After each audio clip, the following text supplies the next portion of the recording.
አስተውሉ። ምድርን በአበባ የሚያስጌጥ ጌታ እኛ ከምድር እኛ ከአበባ እንበልጣለንና ለኛ አብዝቶ የተሻለውን ማን ያደርጋል? እግዚአብሔር ያደርጋል። ስለዚህ በምትበሉት በምትጠጡት ምን አትበሉ? አትጨነቁ። በምትለብሱት አትጨነቁ። ይሄን ካለን በኋላ ጌታችን መድኃኒታችን ኢየሱስ ክርስቶስ እንዲህ አለ፣ እናንተ እምነት የጎደላችሁ ይልቁንም እናንተ ከነዚህ ሁሉ እንዴት አትበልጡም አለና እንዲህ አላቸው፣ ይህን ሁሉ አለ የምድር አሕዛብ ሁሉ ይፈልጉታል፣ እናንተ ግን አስቀድማችሁ መንግስቱንና ጽድቁን እሹ፣ ሌላው ይጨመርላችኋል። ሁለት ነገር አሳየን። ምን? አትጨነቁ። የሰማይ አባታችሁ በጎተራ አይከቱም አይዘሩም አያጭዱም አለና የሰማይ አባታቸው ይመግባቸዋል አለ። ክርስቲያኖች በመጨነቅ የምናተርፈው በመጨነቅ የምናገኘው አንዳች ነገር የለም። ስለዚህ አትጨነቁ አለንና ምን አለ? አይዘሩም አያጭዱም በጎተራም አይከቱም አለና የሰማይ አባታቸው ይመግባቸዋል አለ። ክርስቲያኖች ዘር ከአባቶ ከፍሎ በእናት ማህፀን ደም ወስዶ በእናት ማህፀን የመገበ ያኖረ እግዚአብሔር ወደዚህ ዓለም ስንመጣ የዕለት ጉርሳችንን የዓመት ልብሳችንን ሊያዘጋጅልን የታመነ አምላክ ነው። ክብር ምስጋና ለእሱ ይሁንለት ለአምላካችን። ክርስቲያኖች በዚህ ሁሉ አትጨነቁ አለን። መንግስቱንና ጽድቁን ፈልጉ ሁሉ ይጨመርላችኋል። ደስ ይላል። ዝም ብሎ ቃሉን ስትሰሙት ያሳርፋል። ሁለት ነገሮችን የተናገረው እግዚአብሔር ወልድ ኢየሱስ ክርስቶስ የዛሬው 5ኛው ሳምንት የዘመነ ጽጌ መገባደጃ ዕለት ነው። በዚህ ዕለት የተነበበው ወንጌል የማቴዎስ ወንጌል ምዕራፍ 6 ከቁጥር 25 ጀምሮ ያለው ቃል ነው። ክብር ይግባውና የክብር ባለቤት ጌታችን አምላካችን መድኃኒታችን ኢየሱስ ክርስቶስ የሚበልጥ ነገር ያሳየናል። ምን የሚል አልኳችሁ? የሚበልጥ ነገር ያሳየናል። እንዲህ ብሎ ነው ትምህርቱን ወይም ሐሳቡን የሚጀምረው። ስለዚህ እላችኋለሁ ይለንና ስለ ነፍሳችሁ በምትበሉት ወይም በምትጠጡት ስለ ሰውነታችሁ በምትለብሱት አትጨነቁ ይለናል። አሁን አስተውሉ። ስለ ስጋችሁ በምትበሉትና በምትጠጡት ስለ ሰውነታችሁ በምትለብሱት አትጨነቁ ይለናል። ለምንድን ነው ይሄንን ያለን? ጭንቀታችንን የማይወድ በምድር ላይ እግዚአብሔር ብቻ ነው። ብዙ ነገስታት፣ ብዙ ባለስልጣናት፣ ብዙ ሰዎች በብዙ አይነት ሁኔታ አስጨንቀውናል። ግን እሱ አትጨነቁ ይለናል። ለምን? ጭንቀታችንን አይወድም። ጭንቀታችንን እንኳን ሊሸከም የታመነ አምላክ ነው። ክብር ምስጋና ለሱ ይሁን። በጣም ሊሸከም። ለዚህ ነው እዛ የማቴዎስ ወንጌል ምዕራፍ 11 ቁጥር 28 ላይ ስትመለከቱ እንዲህ የሚል ቃል ታገኛላችሁ። እናንተ ደካሞች ሸክም የከበዳችሁ ወደኔ ኑ እኔ አሳርፋችኋለሁ ይላል። የሚያሳርፍ አምላክ ማሳረፍ ብቻ ሳይሆን ጭንቀታችንን መሸከም የሚፈልግ አምላክ አትጨነቁ ይለናል። ክብር ምስጋና ለሱ ይሁን። ጭንቀታችንን እሱ አይወድም። ክርስቲያኖች የተጠራ ነው ለደስታ ነው። የተጠራ ነው ለበረከት ነው። የተጠራ ነው ለጽድቅ ነው። የተጠራ ነው እግዚአብሔርን ለመምሰል ነው። የተጠራ ነው ከኃጢአት ርቀን ከእግዚአብሔር ታርቀን በክብሩ ዙፋን የከፍታ ሕይወት ላይ እንድንኖር ነው የተጠራ ነው። እንድንጨነቅ አልተጠራንም። ምክንያቱም ልጅነት ያገኘነው መንግስቱን ልንወርስ ነው። ምኑን ልንወርስ? ክብር ምስጋና ለሱ ይሁን። መንግስቱን ሊሰጠን የታመነ አምላክ ነው እግዚአብሔር። ክርስቲያኖች አስተውሉ። ይሄንን ይልና ስለ ሰውነታችሁ ስለምትለብሱት አትጨነቁ፣ ደግሞ ስለምትበሉት ስለምግብ አትጨነቁ ይለንና ሁለት ነገሮችን ያሳየናል። የሰማይ ወፎችን ተመልከቱ ይለናል። አይዘሩም አያጭዱም ይላቸዋል። እውነት ነው። የሰማይ ወፎች አይዘሩም። እውነት ነው። የሰማይ ወፎች አያጭዱም። ግን የሰማይ ወፎች አይበሩም አላላቸውም። ከቃሉ ጋር ናችሁ? እውነት ነው። የሰማይ ወፎች አይዘሩም። እውነት ነው። የሰማይ ወፎች አያጭዱም። ግን የሰማይ ወፎች ምን ይላሉ? ይበራሉ። ከበረሩ የዕለት ጉርሳቸውን ያገኛሉ። የዓመት መኖሪያ ቤታቸውን ይሰራሉ። ስለዚህ ክርስቲያኖች አይዘሩም አያጭዱም አላቸው እንጂ አይበሩም አላላቸውም። ምክንያቱም ካልበረሩ የዕለት ጉርሳቸውን ማኖር አይችሉም። ግን ምን አለ? ብዙ አብዝተን እንዳንጨነቅ መስራት መውጣት መድከም እንዳለብን ነገረንና በምንሰራው ስራ ግን አብዝተን ልንጨነቅ የማይገባና እሱ ሲባርክልን የዕለት ጉርሳችንን የዓመት ልብሳችንን እንደሚሰጠን አረጋግጦ ነገረን።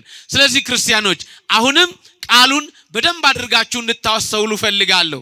ክርስቲያኖች ይሁት እንዲህ ይላል፣ አትጨነቁ የሰማይ አባታችሁ በጎተራ አይከቱም አይዘሩም አያጭዱም አለና የሰማይ አባታቸው ይመግባቸዋል አለ። ክርስቲያኖች በመጨነቅ የምናተርፈው በመጨነቅ የምናገኘው አንዳች ነገር የለም። ስለዚህ አትጨነቁ አለንና ምን አለ? አይዘሩም አያጭዱም በጎተራም አይከቱም አለና የሰማይ አባታቸው ይመግባቸዋል አለ።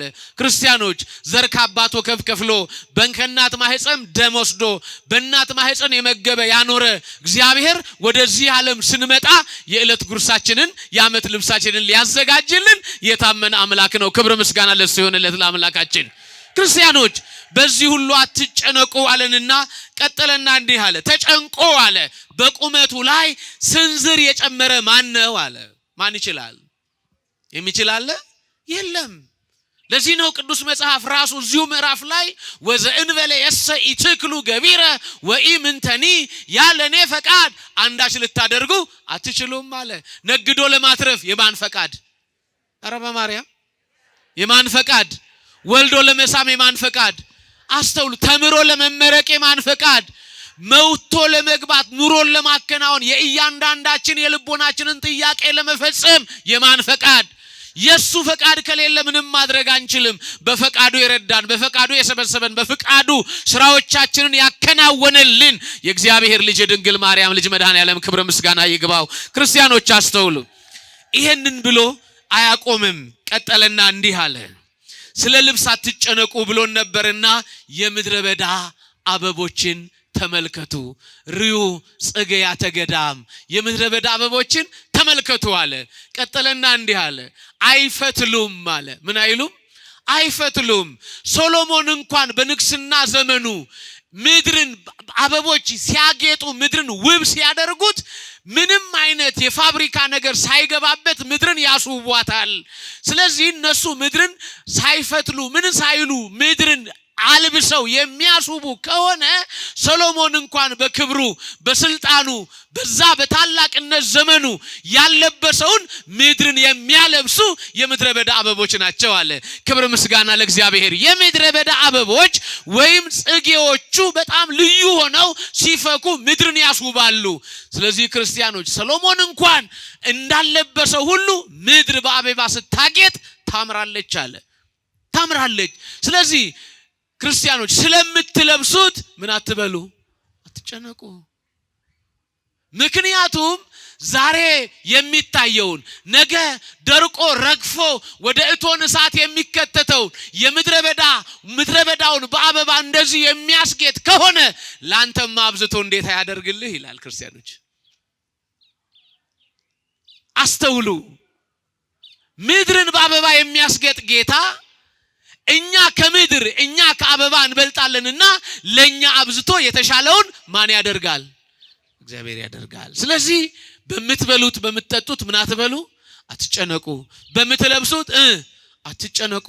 ይሄን ካለን በኋላ ጌታችን መድኃኒታችን ኢየሱስ ክርስቶስ እንዲህ አለ፣ እናንተ እምነት የጎደላችሁ ይልቁንም እናንተ ከነዚህ ሁሉ እንዴት አትበልጡም አለና እንዲህ አላቸው፣ ይህን ሁሉ አለ የምድር አሕዛብ ሁሉ ይፈልጉታል፣ እናንተ ግን አስቀድማችሁ መንግስቱንና ጽድቁን እሹ፣ ሌላው ይጨመርላችኋል። ሁለት ነገር አሳየን። ምንና ምን? አልሰማውም። መንግስትና ድገሙልኝ። መንግስትና እግዚአብሔር ለኛ ሁለት ነገር። አንድ መንግስት፣ ለኛ የተዘጋጀ መንግስት አለ። አትድከሙ ክርስቲያኖች። ፖለቲከኞቹ ጭንቅላታችንን 40 ዓመት ሙሉ ጠፍንገው ይዘውን እነሱን ብቻ እንድንሰማ እግዚአብሔር እንዳንሰማ አድርገውናል። እውነት ውሸት? ድሮ ትዝ ይለኛል ልጆኛ አንድ ቄስ ካወገዘ ማንም አይንቀሳቀስም። እውነት ውሸት? ድሮ ነው። አሁንማ ቄሱን ማን ይሰማዋል? የመንደር እንትኖች እኮ ነው መቼም የሚያስደነግጡን። እውነት ውሸት? ስም አልጠራውም አይደል? በየመንደሩ ካድሬው ነው የሚያስጨንቀን። እውነት ውሸት? መስማት አቁመናል። ማንን? እግዚአብሔርን። እግዚአብሔር ደግሞ የሚሰማው በአገልጋዮቹ በኩል ነው። እግዚአብሔር የሚሰማው በካህናቱ በኩል ነው። ትናንትና አዳፋ ጨርቅ የለበሰው መስቀሉን አንገቱ ላይ አንጠለጠለው ካህን ዛሬ እኮ እመቤታችንና ዛሬ እኮ ሰንበት ነው፣ ዛሬ እኮ እንደዚህ ነው፣ ልታርስ ልትሰራ አይገባህም ብሎ ካህኑ አውግዣለሁ ሲል የሚሰማ ምእመን ነበር። ዛሬ ካህኑን የሚሳደብ በቲክቶክ በዩቲዩብ አባቶቹን የሚራገም የሚሳደብ ትውልድ ነው የፈራው። እግዚአብሔርን መስማት ስላቆምን ቤተ ክህነቱም ቤተ መንግስቱም በመከራ ውስጥ ነው ያለው። እግዚአብሔር ይፈውሰን። አሜን በሉ። ክርስቲያኖች ልባችሁን ለእግዚአብሔር ሰጣችሁ አድምጡት። ተሸነጋግለን የምናልፈው ህይወት የለም። በአስመሳይነት የምንደርስበት ክብር የለም። ክርስቲያኖች ሰው እግዚአብሔርን መፍራት አቁሟል። እግዚአብሔርን ማዳመጥ አቁሟል። እየሰማ ነው አይደለም። ይሄንን ስላችሁ አገልጋዮቹም እኛም ጭምር እየሰማን አይደለም። ተናጋሪነትና አዳማጭነት ይለያያል። ከቃሉ ጋር ናችሁ? አዎ። በረከታቸው ይድረሰንና አንድ ታላቅ አባት ምን ይሉ ነበር? የምትናገረውን ስማው ይሉ ነበር። ሰው እኮ መናገር እንጂ መስማት ያቆምበት ዘመን ነው። ሁሉም ተናጋሪ ነው። ክርስቲያኖች እግዚአብሔር ግን ደግ ስለሆነ ለኛ ለልጆቹ መንግስት አዘጋጅቷል። ምን? ኧረ በስመ አብ ፈራችሁ። ምን አዘጋጅቷል እንዴ? እስኪ ሁላችሁም አባታችሁ ነው ይበሉ። እሺ ከዛስ? አያችሁ ምን ትምጣ? እቺኛዋ መንግስት የምትጠቅመን አይደለችም። እድሜ ትገድበናለች። ሞት ያሸንፈናል። እየሰማችሁ ነው? መቃብር ይጥለናል። ዘመን ይለወጥብናል። ነገስታት ይፈራረቁብናል። እቺኛዋ ታልፋለችና አባታችን ሆይ በሰማያት የምትኖረው ጌታ ምንህን ስጠን? መንግስት ትምጣልን። ያቺ መንግስት አታልፍም። ያቺ መንግስት ነገስታት መኳንንት የለባትም። ያቺ መንግስት ባለጸጎች የሉባትም። ያቺ መንግስት ልብ አርጉ፣ አንተ ረጅም አንተ አጭር፣ አንተ ባለሀብት አንተ ደሃ፣ አንተ ንጉስ አንተ ሎሌ የማይባልባት መንግስት ማን ያዘጋጀው መንግስት?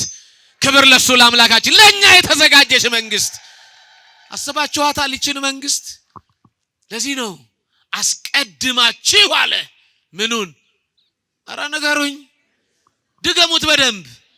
እናንተ ለኛ የተዘጋጀ መንግስት አለ። ለምን ተስፋ ትቆርጣላችሁ? ኑሮ ቢወደድ ለምን ተስፋ ትቆርጣላችሁ? መች አጉድሎብን ያውቃል መድኃኔዓለም። እውነት ውሸት እንዴ? በ16 ብር በ10,800 ጤፍ ሲቸመት ነበር። አሁን ደግሞ በ30 እየተሸጠ እየኖርን ነው። ማን ይመስገን? በቃ እኮ ይችላል። ማን? በቃ ክርስቲያኖች በህይወታችሁ ውስጥ አትጨነቁ። የሚመግብ ማን? የሚያኖር ማን? የጥያቄያችን መልስ ማን እጅ ላይ? ኧረ ክብር ለሱ ለመድኃኔዓለም። እባካችሁ ክርስቲያን ተስፋ አትቁረጡ። ስለዚህ እግዚአብሔር ለኛ ያዘጋጀው ምን አለ? ኧረ ንገሩኝ። መንግስት አለ። አዎ ነገስታት የማይፈራረቁበት መንግስት፣ ያ ዘላለማዊ ንጉስ የሚቀመጥበት መንግስት፣ ከእናታችን ማህፀን ጀምሮ የጠበቀ ንጉስ ያለበት መንግስት። እዛ መንግስት ለመግባት ነው ሌሊት ሊቃውንቱ እንቅልፍ አጥተው ሲጮሁ ያደሩት። እዛ መንግስት ለመግባት ነው እናንተ በራችሁን ዘግታችሁ ይሄ ጥቅምት ብርድ እያቆረፈዳችሁ መጣችሁ የተቀመጣችሁት። ነው ሌላ ትርፍ አለን እንዴ? ነው አለ ሌላ ትርፍ? ወደዛ ለመሻገር እኮ ነው። ወደዛ ለማለፍ እኮ ነው። እቺኛዋ ራሷ እኮ የእግዚአብሔር መንግስት ናት። እኛ የተሰበሰብንባት ግቢ የማን መንግስት ናት? ንገሩኝ። ለዚህ ነው እኮ ሊቃውንት ስንሳለም ምን እንለው? ሰላም ለኪ ቅድስት ቤተ ክርስቲያን እንልና አምሳለ ኢየሩሳሌም ሰማያዊት። የሰማያዊት ኢየሩሳሌም የመንግስተ ሰማያት ምሳሌ ስለሆንሽ እናቴ ቤተ ክርስቲያን ሰላም እልሻለሁ። እዚህ ሰላም ብያለሁ፣ ነገ ደግሞ እዛ ገባለሁ። ይሄን ጸጋ የሰጠን ማን ይመስገን? ክብር ለሱ ለአምላካችን ለእግዚአብሔር። ስለዚህ ክርስቲያኖች ይሄን አለ። በጣም የሚገርመው መጨነቅ እንደሌለብን ሲነግረን ነብዩ ቅዱስ ዳዊት ደግሞ በሚገርም ቋንቋ ተናገረ። መዝሙር 1 ቁጥር 3 ላይ ወይ ከውን ከመዕፅ እንተ ትክልታ በሙሃ ዘማይ በውሃ ዳር እንደተተከለ ዛፍ አለ። በውሃ ዳር እንደተተከለ ምን ዛፍ? አዎ ቀጠለ እንደገና እንተ ትሁ ፍሬሃ በበጊዜሃ ፍሬዎቿ በየጊዜው እንደሚሰጥ ዛፍ አለ። ፍሬ ክርስቶስ ነው። ከቃሉ ጋር ናችሁ? አዎ ቅጠል ደግሞ ሃይማኖት ነው። ቅጠሏ አይረግፍም፣ ፍሬ ታፈራለች። ቅጠሏ ምን አይልም? አይረግፍም፣ ፍሬ ታፈራለች። ምን ዳር ስለተተከለች ንገሩኝ? በወንዝ ወይም በውሃ ዳር ስለተተከለች ዘወትር ቅጠሏ ያለመልማል፣ ፍሬዋ ደግሞ አይረግፍም፣ አይደርቅም። ክርስቲያኖች ከእውነተኛው የሕይወት ውሃ ከወንጌል ጋር ተተከሉ። ከእውነተኛው የሕይወት ወንዝ ወደ ሆነው ስፍራ በመቅደሱ ተተከሉ። ያን ጊዜ ቅጠሏችሁ አይለመልምም፣ ምግባራችሁ አይጠፋም። ከቃሉ ጋር ናችሁ? ምግባራችሁ አይጠፋም። ፍሬ ሃይማኖት ነው። ሃይማኖታችሁን አትክዱም። አብ ወልድ መንፈስ ቅዱስ አንድ አምላክ ብላችሁ ታምናላችሁ። ብቻ አይደለም ከሶስቱ አካላት አንዱ አካል ወልደ እግዚአብሔር ኢየሱስ ክርስቶስ በዘመን ፍጻሜ ከንጽሕት ድንግል ማርያም ከስጋዋ ስጋ ከነፍሷ ነፍስ ነስቶ ሰው ሆኖ በተዋህዶ ተገልጦ በሞቱ ሞቴን በደሙ ኃጢአቴን አንጽቷል ብላችሁ አምናችሁ ወደሚደነቀው ዘላለማዊ ብርሃን ትሻገራላችሁ። ፍሬ ሃይማኖት ነው። ክርስቲያኖች ፍሬ ምንድነው? ፍሬ ሃይማኖት ነው። ቅጠል ደግሞ ምግባር ነው። ሰው በሃይማኖት ያድጋል፣ በምግባር ያሸበርቃል። ኦርቶዶክሳውያን ዛሬ የጠፋው ምግባር ነው። ሁላችንም እናምናለን። እውነት ውሸት? ሁላችንም አማኞች ነን። እግዚአብሔር መኖሩን እናውቃለን። አናውቅም? እግዚአብሔር አለ፣ ይመግበናል፣ ያኖረናል፣ ጎደሏችንን ይሞላል፣ ጥያቄያችንን ይመልሳል። የዕለት ከዕለት ጉዳዮቻችን ሁሉ በእግዚአብሔር ይፈታሉ። እምነቱ አለን፣ ምግባር ግን ጎሎናል። ስለዚህ ክርስቲያኖች እንተ ትሁ ፍሬሃ በበጊዜሃ በጊዜዋ ፍሬዋን እንደምትሰጥ ብቻ አይደለም ወቆጽላኒ እይትነገፍ ቅጠሎቿ እንደማይረግፉ በወንዝ ዳር እንደተተከለ ቡቃያ እንድትሆኑ እግዚአብሔር ይፈልጋል። በወንዝ ዳር የተተከልን፣ በመቅደሱ ዳር የተተከልን፣ ከክርስቶስ እግር ስር የተተከልን እውነተኛ ዛፎች ሆነን ባለ ፍሬና ባለ ቅጠል ሆነን ቅጠሎቻችን እንዳይረግፉ፣ ምግባሮቻችን እንዳይጠፉ፣ ሃይማኖት ፍሬያችን ከውስጣችን እንዳይወጣ እግዚአብሔር በቸርነቱ ይርዳን። አመስግኑት እግዚአብሔርን። ለዚህ ነው ክርስቲያኖች አስተውሉ። እግዚአብሔር እንዲህ ይላል። በተለይ በዚህ በማቴዎስ ወንጌል በምዕራፍ 13 ቁጥር 38 ላይ መልካም ዘር የመንግስተ ሰማያት ምሳሌ ነው ይላል። መልካም ዘር የምን ምሳሌ ነው? የመንግስተ ሰማያት ምሳሌ ነው አለ። ባለፍሬዎች እንድንሆን እኮ ነው ክርስቲያኖች፣ ባለፍሬዎች። ወደዚያ መንግስት ለመግባት ሰው ባለፍሬ መሆን አለበት። እግዚአብሔር ወደ አዘጋጀው መንግስት ለመግባት ባለምን መሆን አለበት? ንገሩኝ። ባለፍሬ መሆን አለበት። ፍሬ ሊኖረን ይገባል። ያ ፍሬ ሲኖረን እግዚአብሔር በየዕለቱ ይባርከናል። ለዚህ ነው ቅዱስ መጽሐፍ እንዲህ አለ። በተለይ ቁጥር 43 ላይ ጻድቃን በአባታቸው በእግዚአብሔር መንግስት አለ። በማን መንግስት? ስለዚህ ለጻድቃን የተዘጋጀ መንግስት አለ፣ ለኛም የተዘጋጀ መንግስት አለ። በጣም የሚገርመው በዚያ መንግስት ደግሞ ጻድቃን እንደ ፀሐይ ያበራሉ አለ። እንደምን ያበራሉ? ክርስቲያኖች አስተውሉ። እንደ ፀሐይ ያበራሉ አለ። በጣም ደስ የሚለኝ አንድ ጥቅስ አለ እዚህ መዝሙረ ዳዊት መዝሙር 33 ላይ ደስ ይለኛል ቃሉ። ዝም ብዬ ሁሌ ሳነበው ልቤን ሁሌ የሚያሸንፍ ቃል ነው። ሁላችሁም የሰማችሁት ቃል ሊሆንና የምትጸልዩት ጸሎት ሊሆን ይችላል። እንዲህ ነው የሚለው፣ ተፈስሑ ጻድቃን በእግዚአብሔር ይላል። ጻድቃን በእግዚአብሔር ደስ ይላቸዋል ይልና ይመጣና እንዲህ ብሎ ይገልጠዋል ቅዱስ ዳዊት። በጣም ነው ደስ የሚለኝ። አዕይንቲሁ ለእግዚአብሔር ሀበ ጻድቃኑ ወእዝኑሂ ሀበ ስእለቶሙ ይላል። የእግዚአብሔር አይኖች ወደ ጻድቃን ጆሮዎቹም ወደ ልመናዎቻቸው ናቸው ይላል። እዛ ጋር ብቻ ብሎ ያቆም። የሚገርማቸዋል እግዚአብሔር አዕይንቲሁ ለእግዚአብሔር ሀበ ጻድቃኑ ብቻ ሳይሆን አዕይንቲሁ ለእግዚአብሔር ሀበ እለ ይገብሩ እኩየ ክፉ የሚሰሩትንም ያያል አለ። ጻድቃንን ብቻ አይደለም ክፉ የሚሰሩትንም ያያል። ጻድቃንን የሚያያቸው ምህረት ሊያበዛላቸው ነው። ኃጢያንን የሚያያቸው ከኃጢያታቸው ቢመለሱ ሊምራቸው፣ በኃጢያታቸው ባይመለሱ ሊቀጣቸው ያያቸዋል። ክርስቲያኖች እድሜ የጨመረልን ደግ ስለሆንን አይደለም። እዚህ ከአየር ጤና ጀርባ የቀበርናቸው ሰዎች ኃጢያተኞች ስለሆኑ አይደለም። እድሜ የሰጠን ንስሐ እንድንገባ ከሱ እንድንታረቅ ባለፍሬዎች ሆነን ወደ መንግስቱ እንድንሻገር ነው። ክብር ምስጋና ለሱ ይሁን። ስለዚህ ክርስቲያኖች ባለፍሬዎች እንድንሆን ይፈልጋል። ማን? ባለምኖች ባለፍሬዎች እንድንሆን ይፈልጋል። አስተውሉ ክርስቲያኖች። መንግስት ካለ በኋላ ጽድቁን አለ። እስኪ በሉ ጽድቁን ድገሙልኝ። ጽድቅ ማን ነው? ጽድቅ ምንድን ነው? ጽድቅ እግዚአብሔር ነው። ጽድቅ እውነት ነው። ራሱ ክርስቶስ ጽድቅ ይባላል። እውነት ይባላል ክርስቶስ። ለዚህ ነው ቅዱስ ዳዊት ቅዱስ አባታችን ቅዱስ ጳውሎስ በሮሜ ምዕራፍ 3 ላይ ሰው ሁሉ ሐሰተኛ ቢሆን እግዚአብሔር ግን እውነተኛ ነው ይላል። እሱም ብቻ ብሎ ያቆም። እዛ ዮሐንስ ወንጌል ምዕራፍ 14 ቁጥር 6 ላይ እንዲህ ይላል። በጣም ደስ የሚል ሐሳብ ነው ራሱ ክርስቶስ የሚናገረው። አነ ውእቱ ፍኖተ ጽድቅ ይላል። እኔ እውነተኛ የጽድቅ መንገድ ነኝ ይላል። ጽድቅ ክርስቶስ ነው። ጽድቅ እግዚአብሔር ነው። ጽድቅ እውነት ነው። እውነት ደግሞ ማን ነው? እሱ እግዚአብሔር ነው። ስለዚህ ክርስቲያኖች እውነትን የምንወድ በእውነት የምንኖር ከሆነ ወዴት እንሄዳለን? ወደ መንግስቱ እንገባለን። ወደ ዘላለማዊ ጽድቅ እንሻገራለን። ለዚህ ነው ክርስቲያኖች ወደዚያ ጽድቅ ለመግባት መወለድ ያስፈልጋል። ምን መሆን ያስፈልጋል? ንገሩኝ። አልሰማውም። ምን መሆን ያስፈልጋል? መወለድ ያስፈልጋል። ስንወለድ ወደ ጽድቅ እንገባለን። ክርስቲያኖች ከሶስት ነገሮች እንወለዳለን። አንደኛ የእግዚአብሔርን ቃል በመስማት በሉ እስኪ። ሰው የእግዚአብሔርን ቃል በመስማት ይወለዳል። አንደኛ ጴጥሮስ ምዕራፍ 1 ቁጥር 23 ላይ ስትመለከቱ እንደሚል ቃል ታገኛላችሁ። ዳግመኛ የተወለዳችሁት ከሚጠፋ ዘር አይደለም ይልና በሕያውና ለዘላለም በሚኖር በእግዚአብሔር ቃል ተወልዳችኋል ይለናል ክርስቲያኖች። ሁለተኛ ሰው በእምነት ይወለዳል። በምን አልኳችሁ? በእምነት።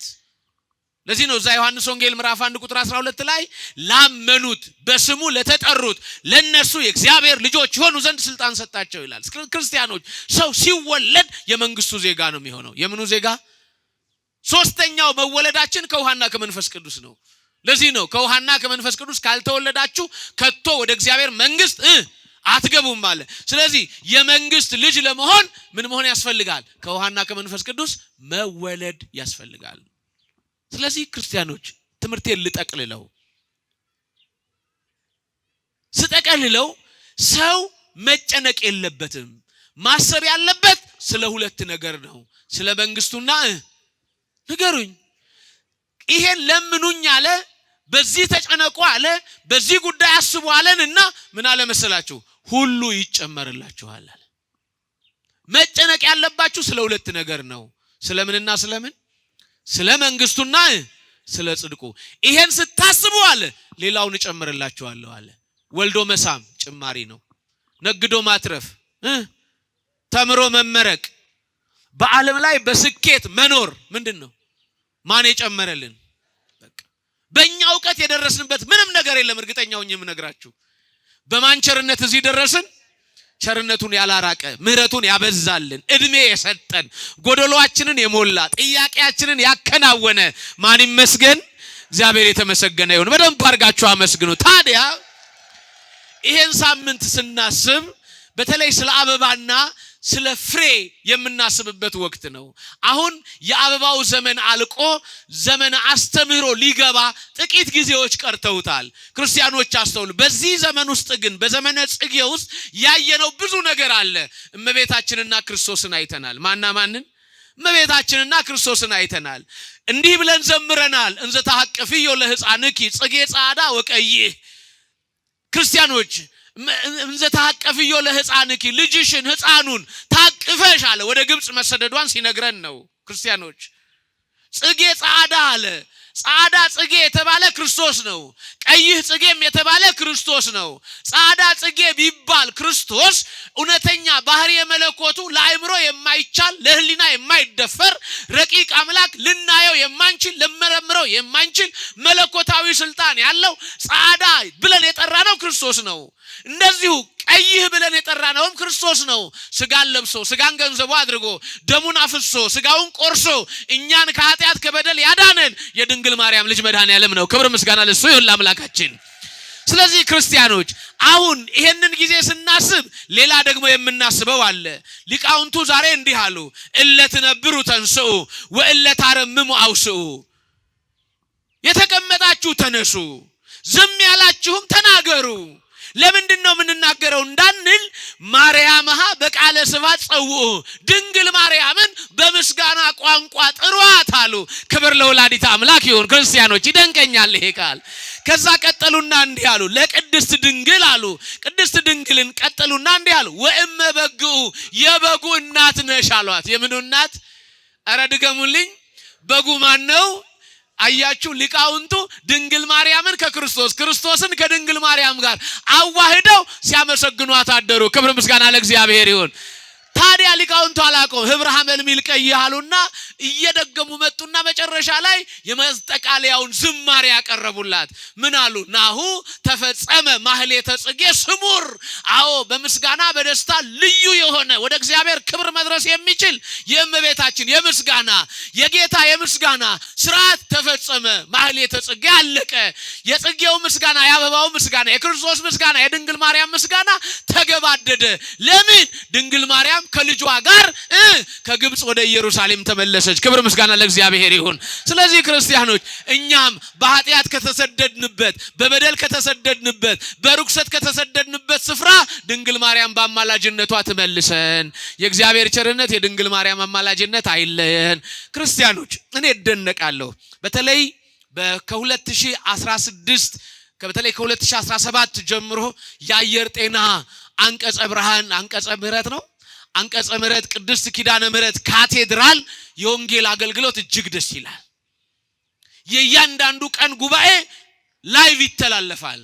ላይቭ ይሁን እንዳትመጡ የከለከላችሁ፣ ስለዚህ ላይቭ ይቆም ማለት ነው። እኔ ገርመኛል።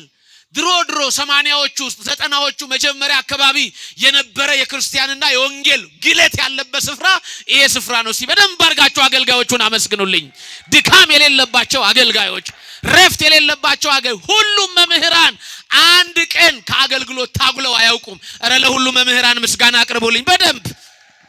በተለይ ደግሞ የሐሙሷ ጉባኤ እንዴት እንደምትጣፍጥ የመቻልኳችሁ አቤት። ሐሙስን በማርያም በኪዳነ ምህረት መቅደስ እስኪ ሁላችሁም ሐሙስን በሉ። በኪዳነ ምህረት መቅደስ። በማን መቅደስ? አቤት። በኪዳነ ምህረት ምንን በምን መቅደስ?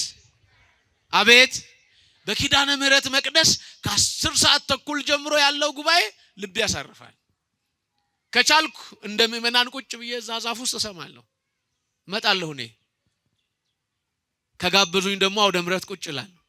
ደስ ይላል ደግሞ ቁጭ ብሎ መስማት። ክርስቲያኖች ከመናገር ይልቅ እንደናንተ ቁጭ ብሎ መስማት እንዴት ደስ እንደሚል ጉለቴን አይበታለሁ። እንዴት ደስ እንደሚል እንደምእመናን ቁጭ ብሎ ወንጌል እንደማዳመጥ ደስ የሚያሰኝ ነገር አለ ክርስቲያኖች? የለም እኮ።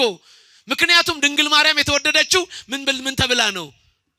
ማርያምስ የማይቀሟት በጎ እድልን መረጠች አላት። የማንን ቃል ስለሰማች? አረ ንገሩኝ። ክብር ምስጋና ለእግዚአብሔር። ቃሉን እንስማ። እግዚአብሔር በሰጠን ጊዜ ምእመናን ይሄ ጊዜ ያልፋል። የባከነ ጊዜ አይደለም ቤተክርስቲያን የምናሳልፈው ጊዜ። ስለዚህ በርትታችሁ ጠንክራችሁ አይደል አርብን ለእናንተና ሰተን እነሱ ብቻ ናቸው በአግባቡ የሚጠቀሙበት። እኛስ ምን አለ አርብን ከሰዓት በኋላ በኪዳነ ምህረት መቅደስ እየጸለይን ብናሳልፍ፣ ለሀገር እየጸለይን ለራሳችን እየጸለይን ብናሳልፍ ደስ ይላል? ደስ አይልም? እግዚአብሔር ይሄን ጊዜ ይስጠን። ሰው በማይሆን ነገር ጊዜውን ያሳልፋል። ክርስቲያኖች እውነት እንነጋገር። በብዙ ጉዳዮች ተወጥረን አይደለም የማንመጣው፣ ግዴለሾች ስለሆንን ለጉባኤውም ክብር ለወንጌሉም ክብር ስለሌለን ብቻ ነው ማንመጣው። በጣም በስራ የተወጠራችሁ እኛ ባናውቀው ማን ያውቀዋል? ንገሩኝ፣ ማን ያውቀዋል? ግን ምንም ሳትወጠሩ ጊዜ ኖሯችሁ ወንጌል ካልሰማችሁ ምን ልትሰሙ ነው? ይሄ ንጹህ ወንጌል፣ ይሄ እግዚአብሔር ቃል፣ ይሄ ወደ ዘላለማዊ ከፍታ የሚወስደው የእግዚአብሔር ቃል ከኛ ጋር ካልሆነ በረከት እናጣለንና ኦርቶዶክሳውያን እባካችሁ እንጸልይ፣ እንጹም፣ ወደ እግዚአብሔር እንጩህ፣ እናልቅስ፣ ወንጌል እንስማ፣ እኛ እንፈወስ፣ ሀገራችን ትዳን ትፈወስ፣ እኛም እንድንሻገር፣ ሀገራችንም እንድትድን፣ ቤተሰቦቻችንም እንዲጠበቁ ማንን መስማት? አስቀድማችሁ መንግስቱንና ጽድቁን ሹ፣ ሌላው ይጨመርላችኋል። ይቆየን። ወስብሐት ለእግዚአብሔር።